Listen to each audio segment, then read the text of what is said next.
Welcome to the Scott McGlynn Show podcast. Please welcome your host. It's Scott McGlynn.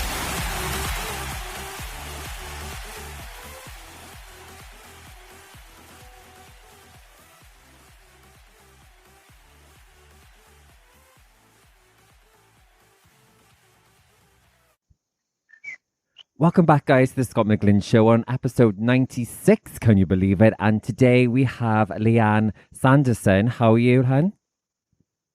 Hi. How Good are you afternoon. doing, babe?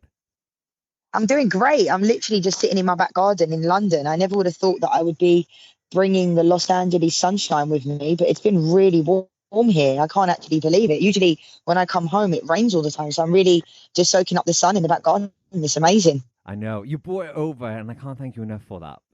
Thank you, darling. Yeah. The tans are working. I know. I'll take full credit for that. Yeah, it was when we was messaging, you said, I just got back from LA. I was like, okay, thank God, she's brought it with her, because it's been lovely sun over in the UK, which is quite rare, mind. Yeah, no, it is. I love the sun. I'll follow the sun all year round if I could. It's never too hot for me. Like when I went to Qatar, everybody was like, how did you bear being into Qatar? Because it's like you're constantly in an oven. But I absolutely love it. I hate the cold. I absolutely hate the cold. Oh, do you? Do you know, I'm one of these people would change season wise, So when it's winter, I'm very happy to adapt to winter. Nah, not me. Not me. No. Thank you, Han, for coming on the show, Han. You've been very busy, so I'm kind of glad I got you on finally. So thank you for coming on. No, my pleasure. I'm honoured, and I'm really happy that I could come on the show. And so for any listeners out there who may not know who Lianne is, but you're English professional international football player. Yes. And do you know what? I haven't had many, we're on episode 96 right now, and I haven't had many people in the sport. Yeah, I heard that. It's amazing. Yeah, professional sports. I haven't had many, and I'm so glad. Now it's I'm getting quite a few on, and I'm so happy because it's an industry that is quite of a funny one, which we will touch base on a little bit later. But I'm so interested to kind of grill you and find out a bit more information about your background, and maybe the listeners out there who wants to do this as a profession as well in their life, and maybe gets a couple of tips and stuff like that from you. So I'm very excited. Perfect. So how did it all come about? Is it something football was a sport, going in school, you just always, because because we're from the UK, right? So sports, right? I don't know if they did I remember because I was in school in the 90s, early 2000, and it was the girls did the netball and all that kind of stuff, and then the guys the rugby and the football, which I didn't get part in. I didn't do any, I didn't. It just wasn't for me. But so. Did you because I know I got a couple of friends and they just do football in their own time in a club. You know what I mean? Right. How did it work for you? So, I was a little bit different to most people, and it's interesting because I knew from the age of literally as soon as I could walk, all I ever wanted to do was be a professional footballer. And from the age of 5, I always knew I wanted to play professional football. And, there wasn't even a professional women's league or team. So it was just in me, and my family obsessed with I was going to say soccer then, because in America it's soccer. Obviously there's American football, so I have to always say soccer, but I would say football because I prefer calling it football. And I knew from the age of 5 years old I wanted to be a professional footballer, and there was nothing that was going to stop me. And fortunately I had, supportive family. My dad used to play. My mum's obsessed with the game. My whole family is football mad. So I just feel like it was in me. When I explain that to a lot of people, they don't quite understand because they're you knew when you were 5 years old. And I'm yeah, I just knew. And when I hear about other people that have told their story, like Beyonce and, really successful people, I'm not saying I'm Beyonce, unfortunately. I love her. She's my favorite. But she knew when she was really small, and you hear a lot of successful people, they just knew. And for me, there was nothing that was going to stop me from achieving my dreams and my goals. And even sometimes in life, people didn't really fully understand my goals and my dreams and what I wanted to do. And those people, I kind of tend to block them out because I always had these goals and aspirations of what I wanted to do in life. And like I said, fortunately, I had a supportive family and have a supportive family that support my goals and didn't just say, oh, well, Lianne, nobody plays football. You know, originally my dad wasn't really keen on me being a footballer, Right. funnily enough. He wanted me to do golf or tennis. And he hates that story now that he never said to me, you're not playing, but it just wasn't something that he ever envisioned, because we're talking like, 25 years ago. Yeah. Football for girls was unheard of. And I used to walk down the street and everyone used to kind of sometimes say, oh, is that a girl or a boy, or what's she doing in a football kit?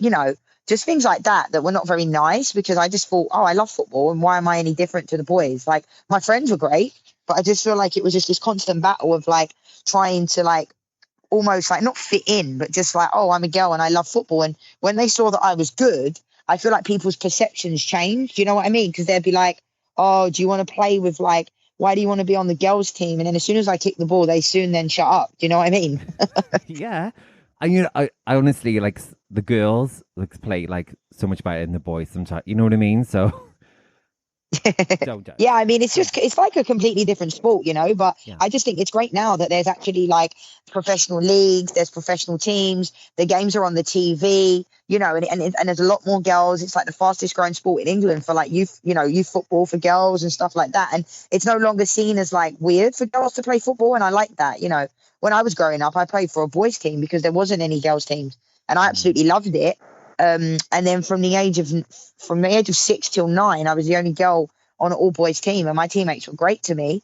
And then I got signed by Arsenal. I got scouted in Southeast London when I was 9 years old, and I played for Arsenal for 12 years and never looked back really. I signed for Arsenal when I was 9, and I played 3 years above my age for the under 12s, which was amazing. And then I turned pro when I was 14. So, I was the youngest ever. It's not about reading off my credentials, but this coincides with what I was saying about setting goals and never letting anybody stop you from where you want to be, because nobody can believe that I turned pro when I was 14. Some of the kids I train now are 11 and 12 years old. And I was saying to one of them last night, like, what do you want to do? Like, do you want to play in college? Do you want to play? And it's fine if they don't. I just said, look, I was 2 years above you, like older than you, sorry, when I turned pro. And then when you tell them that, I don't want them to feel like they're failing in life because they're not turning pro when they're 14, because I was very different. It's a very unique case situation. Yeah. But I just want the kids that I mentor and stuff to have goals they want to set. And, I'm an example of, if you set yourself goals and you have that hard work, and you have to have talent as well, but talent will only get you so far. I know a lot of talented people that didn't really make it to where they needed to get to because they didn't have the correct attitude or whatever it may be. So, I just try and install that in the younger kids that I mentor. Yeah, and it's good though, because you're putting it like potentially what you have now, this is what they can have. You know what I mean? So it's just putting that in the mind, I guess. Yeah, and it's also, being that, I think the thing what people like about me, I mean, hopefully people like me more than not. I mean, but you're not going to have everybody that likes you, and that's fine.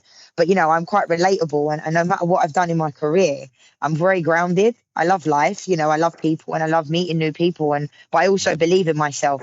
And it wasn't until I moved to America that I felt like that was embraced a little bit more, because I feel like in England, we love a loser, as crazy as that sounds. And the media absolutely ridicule like players like David Beckham and Wayne Rooney. And, it wasn't until I feel like David Beckham retired that people fully appreciated him. And that's sad. Whereas when he went to America, he was a rock star, and rightfully so, So I feel like in America, they're more embracing with winners and that mentality that they believe they can do anything they put their mind to. Whereas here, I think sometimes we limit ourselves. Yeah. Is that why did you move to America? Was it for just the career, or did you want to just have a different lifestyle as well? Or no, it was for football specifically, because I got drafted, which in America, it's very different whether you can get drafted. And I was one of 5 players to be drafted to America to play professionally, and it was an amazing feeling. So I was one of the only people that actually loved it so much that I stayed. A lot of my teammates now play for like Chelsea. Sorry, a lot of the girls that went over to America when I did, they now play for Chelsea or come back home because they just really missed England. Whereas I was kind of the opposite. I felt like I was more at home when I was in America, like when it comes to the mentality, the winning mentality, the teammates, the kindness. I'm not saying everywhere in America is great. I mean, every country has their problems, if you know what I mean. Yeah. But at the same time, for me, like my experience has always been nothing but positive when it comes to sport in America. And there's some places I wouldn't want to live in America.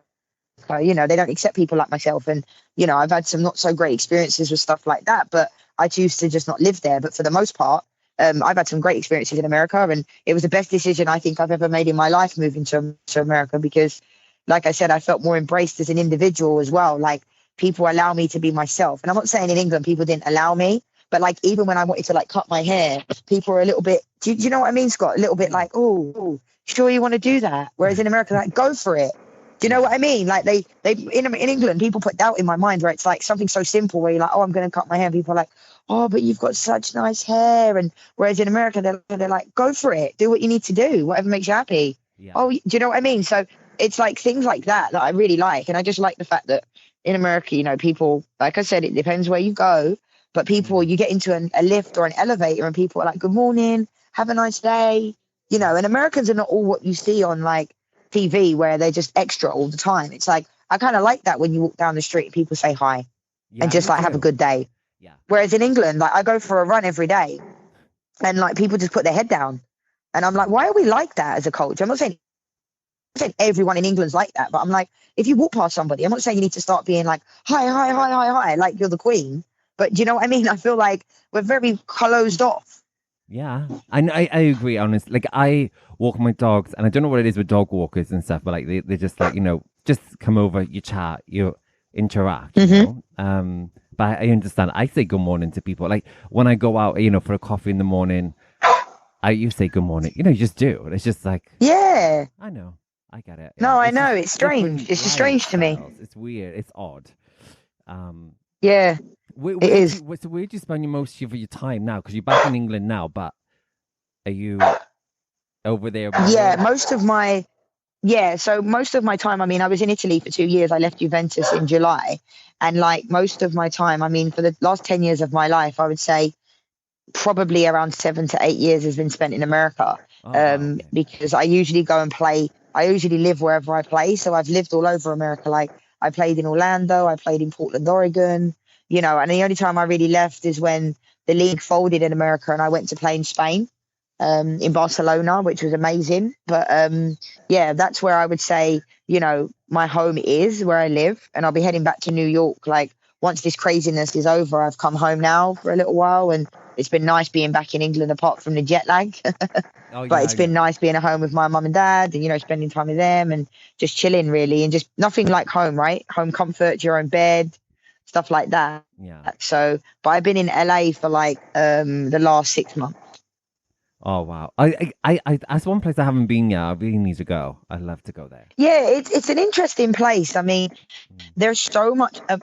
There's so much amazingness about LA, but then there's so much homelessness, Scott. Like, and that's something that they don't show you in the movies. You know what I mean? Like my favorite movie is Pretty Woman.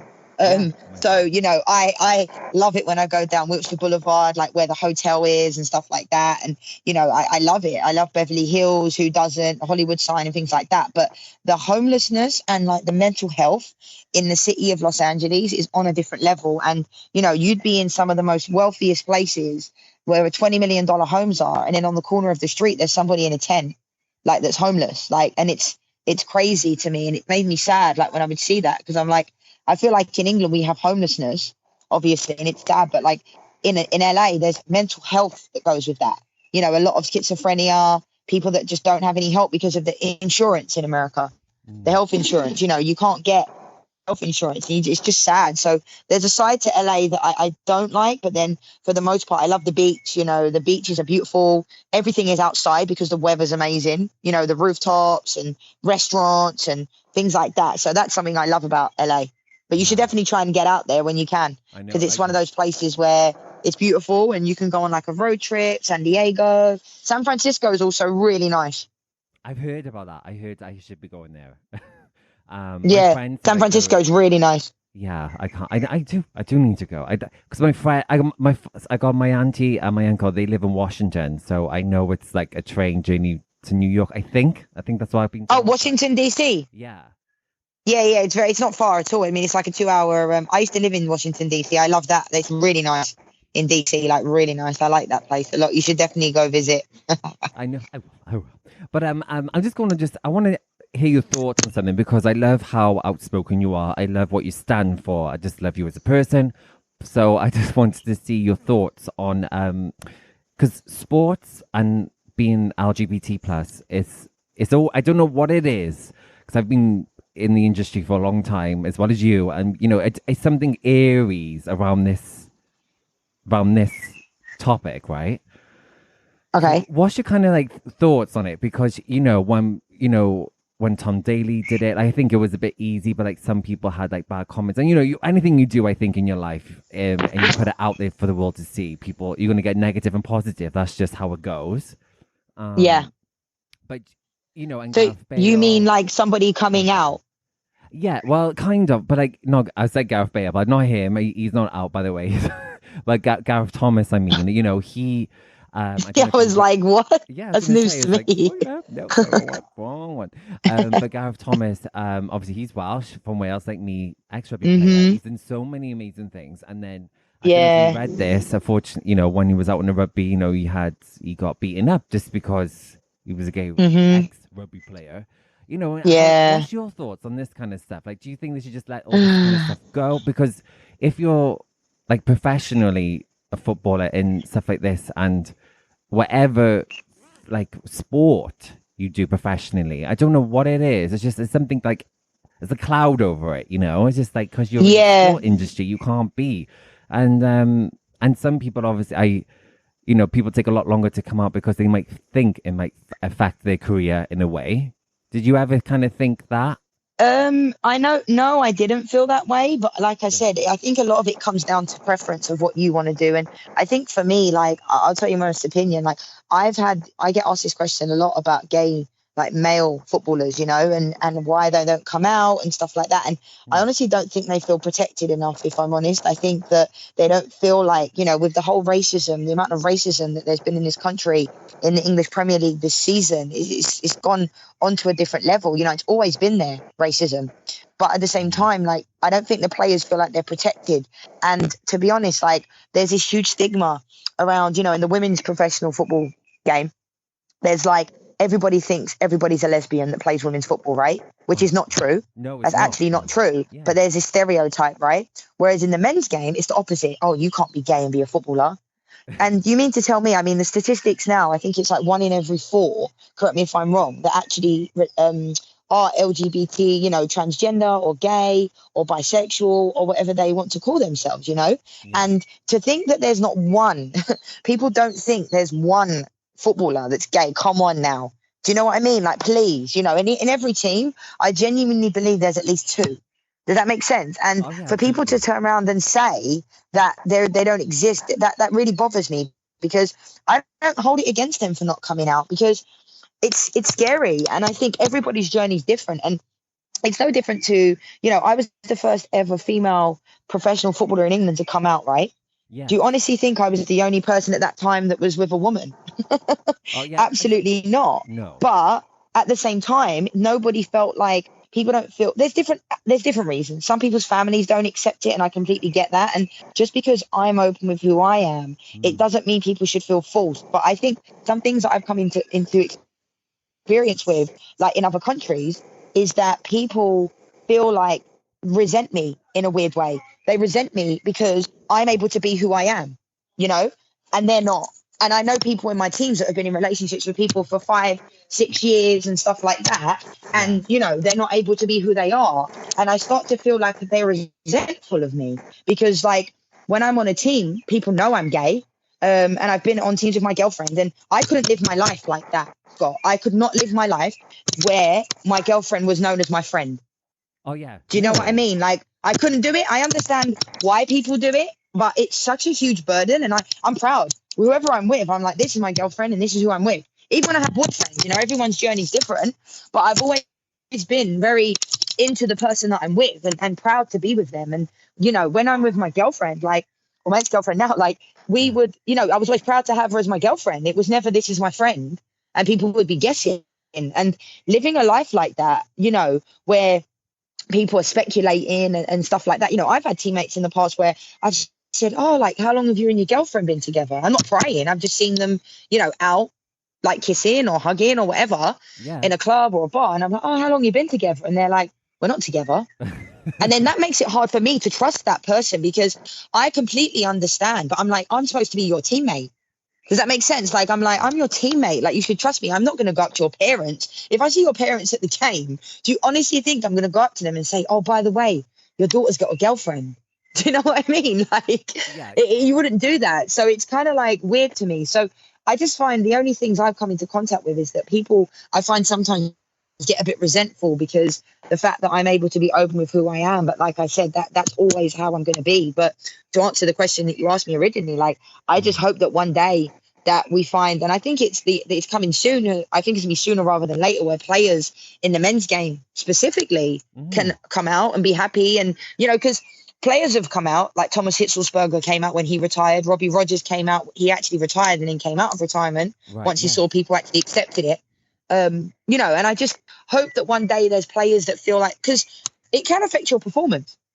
I think it definitely can. I mean, if you're carrying that around with you and it's a complete secret, imagine, do you know what I mean? Like, I know friends that have carried that around with them for years, and as soon as they come out and they're open with who they are, their mental health gets better, they feel lighter in their mind, in their body. Do you know what I mean? So for me, having to lie about who you're with and what you're doing on the weekend has a massive impact on your mental health, in my opinion. So I hope that sooner rather than later, we can see a male player come out, not because of the media, not because they should feel false, but because it's better for them and, you know, for their health and their mental health, you know? Yeah. It's one of those things I keep saying. It's like when you're like live a double life, right? Like, I think that's how and then you can't, you know, when you hide in and you keep in secret, it's not very good for the brain. I think it's just, I understand what you mean. Yeah. No, it's true. So is it true, like, because I heard the rumors, like, you know, so when you're on a team, does like every teammate kind of have your back?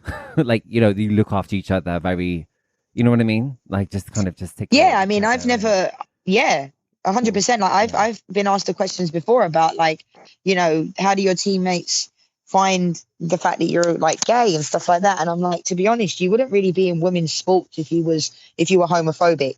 Does that make sense? It doesn't really go hand in hand. I mean, there's a couple of situations that's actually happened, but at the same time, not with me that's happened in America, but at the same time, like, all of my teammates have always been supportive. And, you know, like I said, I'm always gonna like, and I've been lucky that way. But I think in the women's game, everybody's usually supportive of each other when it comes to especially sexuality and, you know, and stuff like that. So yeah, I've always, I feel like, been supported, apart from when I played in some foreign countries where I just feel a little bit of resentment from some teammates. That's all.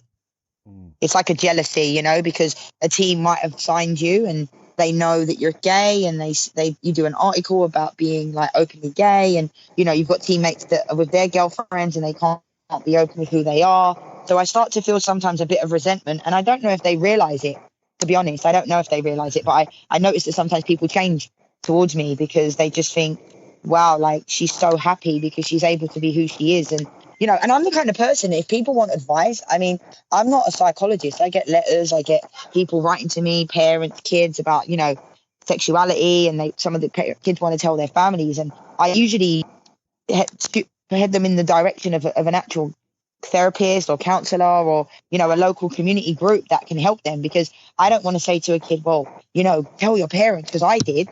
And then it ends up being a nightmare. You know, everybody's situation is different. So, like I said, I'm really grateful that I can use my platform, and just by being myself, it helps people. And that's something I enjoy. Yeah. And that's what I love you about, because, you know, you're just so open, and, you know, I feel like you don't hide anything. I think what you see is what you get with you. And that's what I love about you, you know?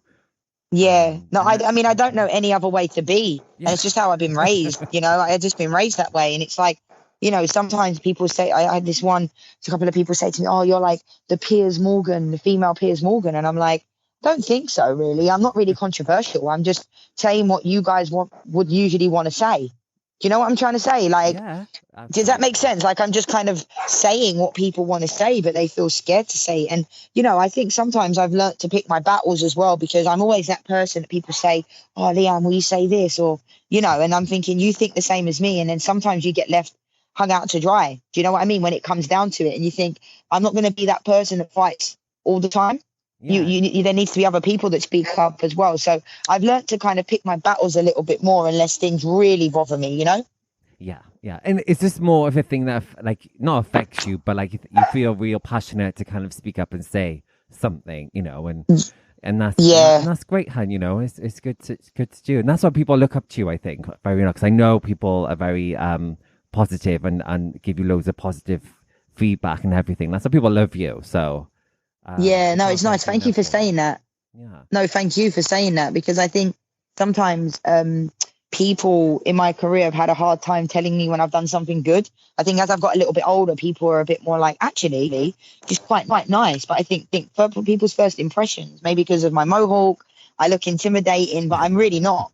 Does that make sense? I'm quite sensitive and I'm pretty grounded. And I think sometimes people say to me, "Oh, I'm surprised at actually how you are." And I'm like, really? So it just goes to show you should never judge a book by its cover, and you should always give people the opportunity to show you who they really are, and never really listen, to other people either, and other people's opinion. Judge people and take people for how you find them. Yeah, absolutely, babe. I'm with you. And I was touching on kind of this kind of topic, but like, I know we're on lockdown. I know it's all been cancelled this year. But do you celebrate Pride? Would you be going to Pride if it was on this year? Yeah, Which I one? Which would one? be. So I always do, like last year, I was actually in the parade in like Rhode Island in America, in Okay. Providence town, and it's one of the biggest like prides in America. So that was kind of fun. I was in the parade, like handing out like necklaces. It was really fun. But I obviously get invited to a lot of them, and there's so much always going on in America. So I've been to obviously London Pride a lot of times. I've been to LA, Boston, New York. Last year I went to Connecticut Pride, which was amazing. But I'm actually doing this. I'm I'm sponsored by Puma, and they're actually doing this really cool campaign with Cara Delevingne for Okay. Pride Month. And Cool. she's doing so I'll share that on my social media soon, because it's really cool. And Puma are doing this initiative where it's like, advocacy, LGBT stuff, and Cara Delevingne is really passionate about it. So she's done a whole campaign for Pride Month, like clothing range. And it's rainbow, and it's t-shirts and hoodies and stuff like that. So it's great to see these big companies now doing that, showing that there's like, it's Pride Month. But ironically, like last year, I was actually in Qatar for the whole of Pride Month. And Qatar is known for, like, obviously really bad homophobia.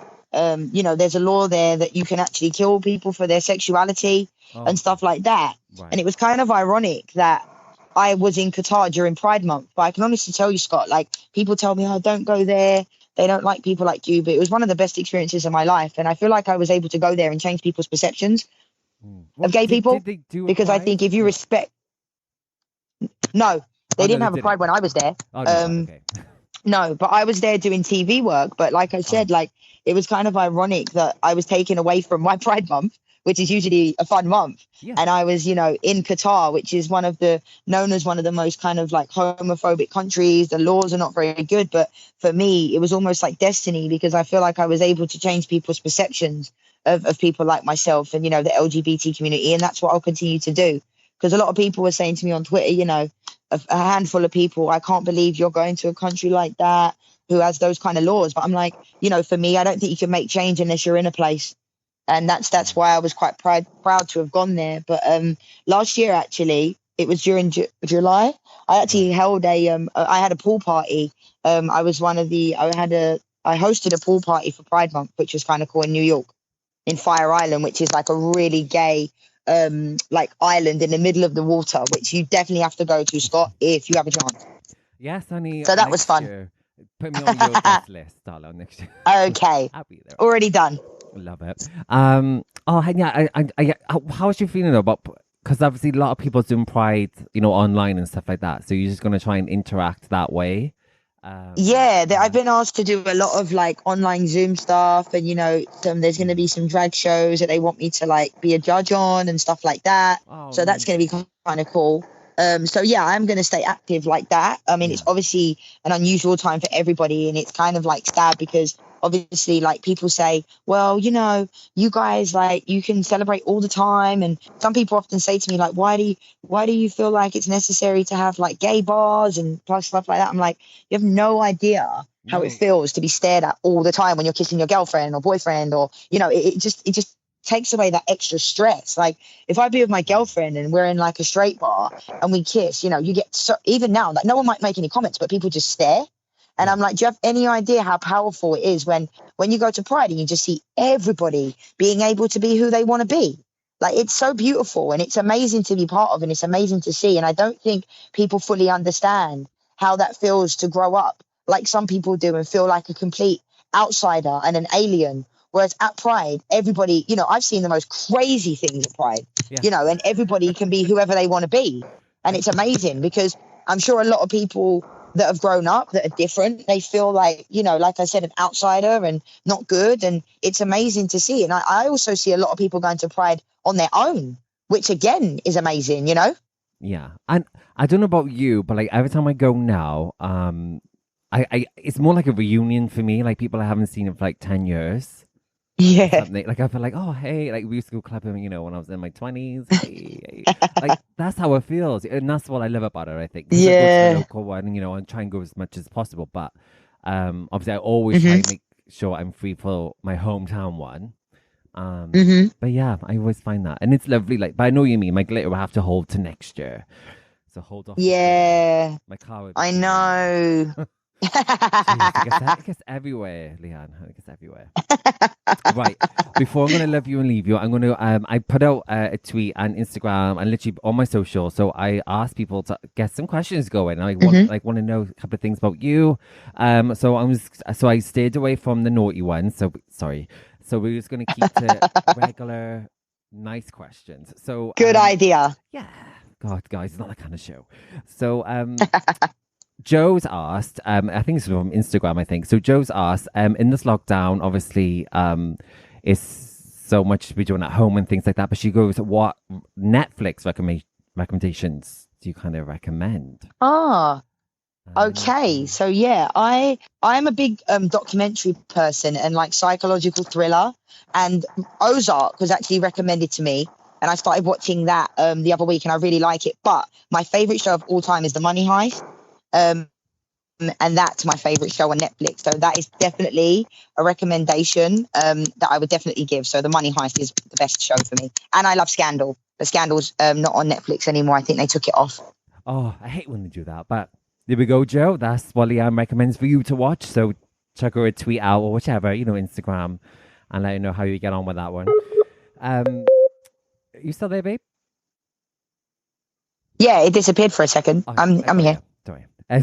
So then Kieran's asked, how do you keep so active on lockdown? So this, I think he must follow you because you are very active on your Insta stories, right? Like physically.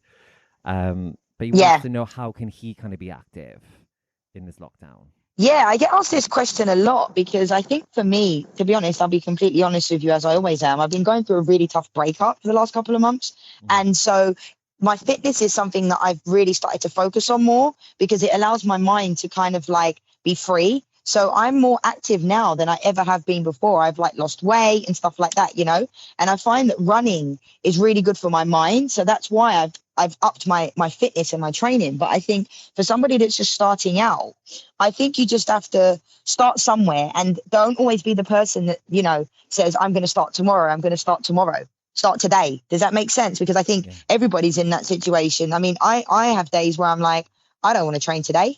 You know, I'm not a machine. I'm just like, I need today to take a break, some time for myself, to just literally lay in bed. And I think you have to be okay with doing that as well, because I think everybody now is a fitness trainer on Instagram, right?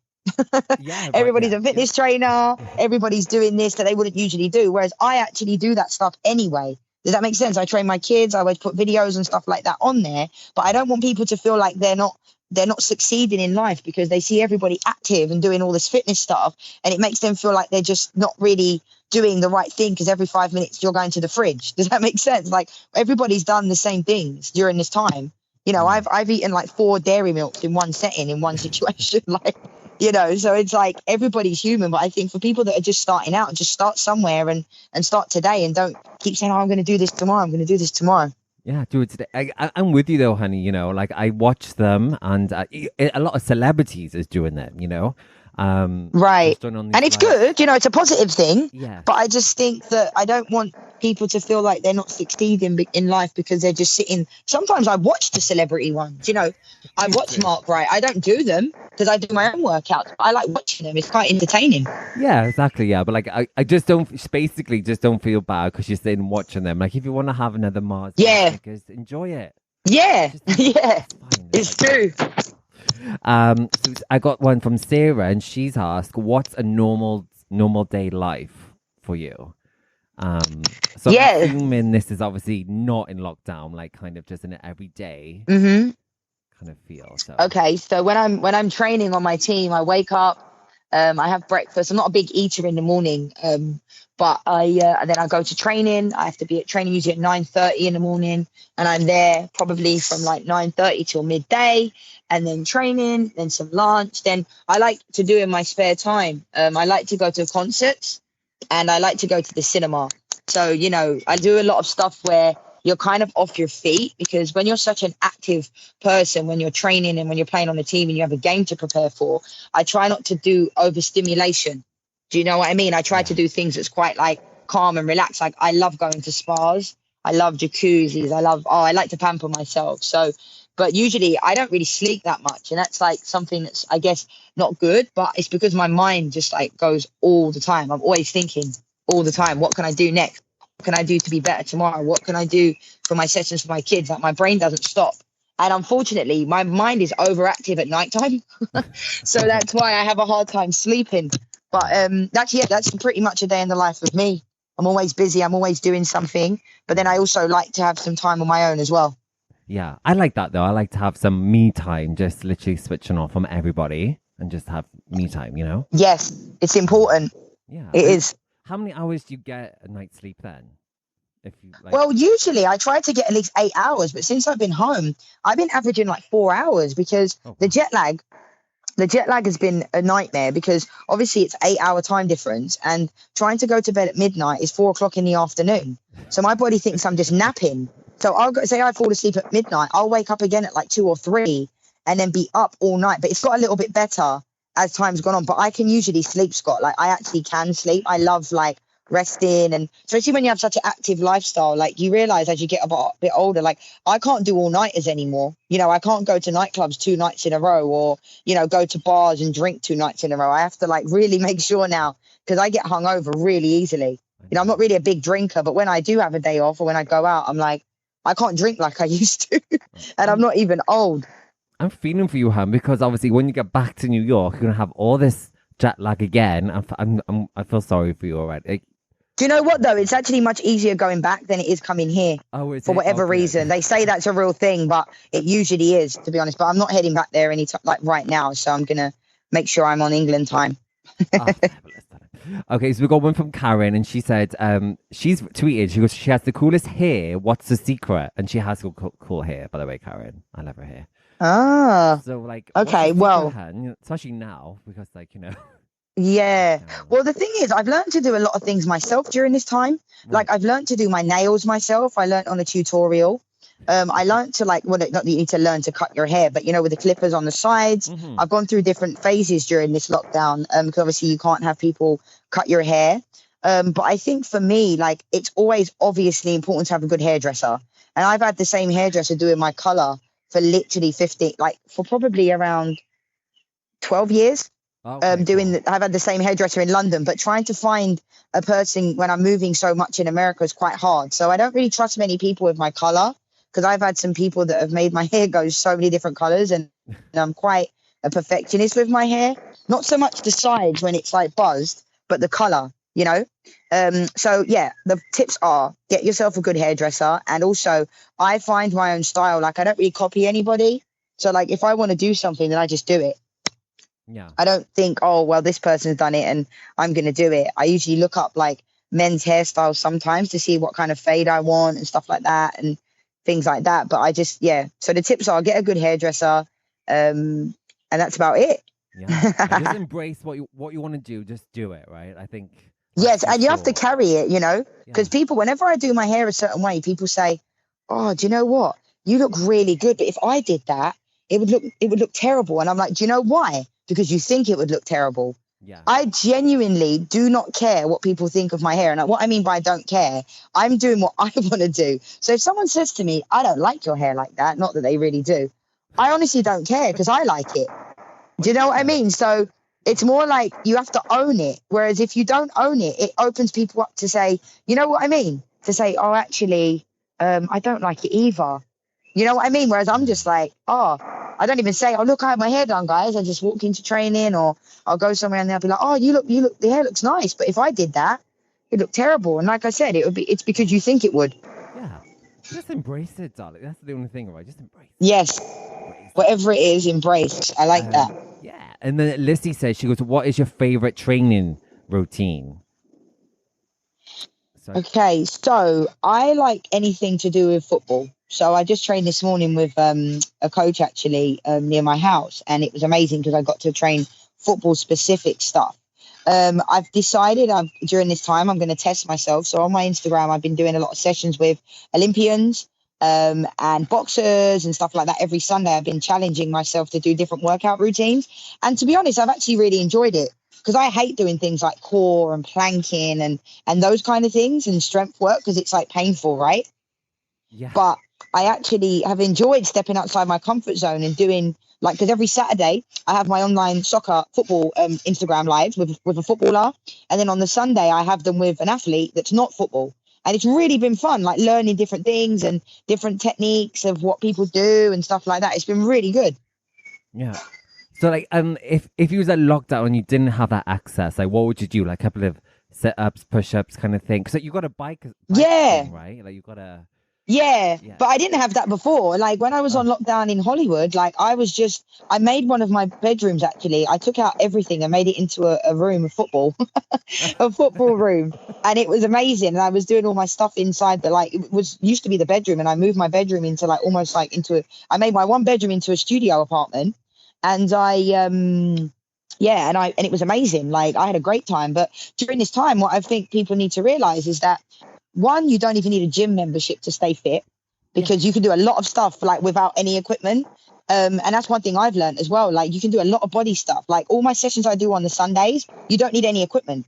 Like it's all body weight, squats and burpees and star jumps and, you know, things that you really don't need to go to the gym for.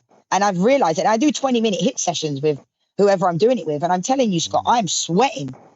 And I'm like dead, like you're after 20 minutes, because that's the misconception. Like you don't have to do an hour and a half workout. I do 20-minute sessions with my guests on a Sunday and then I talk to them after.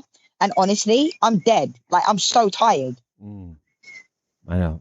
People forget about that though, isn't it? It's like I've heard about like a 20-minute, half an hour max kind of like session. Not you got to go to the gym for a full hour. Just keep going because I have heard that before, but for Lissy anyway, just obviously, I will tag your socials in this episode, so definitely go and check Lianne out. So every Sunday you said, right? That's when you go live? Every Saturday and Sunday, yeah. Every Saturday at 6 p.m. and every Sunday at 6 p.m. And I have usually have a professional footballer on a Saturday and a professional athlete and I have a singers on. It's really fun, really. It's not scripted. It's just a fun thing to do. And a lot of people are getting a lot of happiness and joy from it during this time, and that's all I really want to do it for. It's not really for, you know, likes or comments and stuff like that. It's more just spreading joy, really. So yeah, I hope some people can join me. Definitely. I've seen them, honey. I've seen you go live, and I've seen you. I'm just thinking. So Scott, are you going to come and do a session with me? I don't think I could do it. You know, I don't think my body can take it. It was so lovely having you on, hun. Thank you so much for taking time out. Enjoy the sun. No, thank you. Thank you for having me. It's been fun. And yeah, enjoy the rest of your day. And for any listeners out there, I will tag Lianne's socials in this episode. So go and check her out. She is incredible and amazing. And yeah, we're going to get fit together with Lianne, right? So we are. Enjoy the rest of your day, honey. And I'll speak to you soon. Thank you, Scott. Bye, have a nice day. Bye, honey. Bye. Thank you for listening to the Scott McGlynn Show podcast. Make sure you tweet us at Scott McGlynn and let us know what you learned or enjoyed from the show today. And make sure you subscribe to Apple Podcasts, Spotify and iHeart Radio.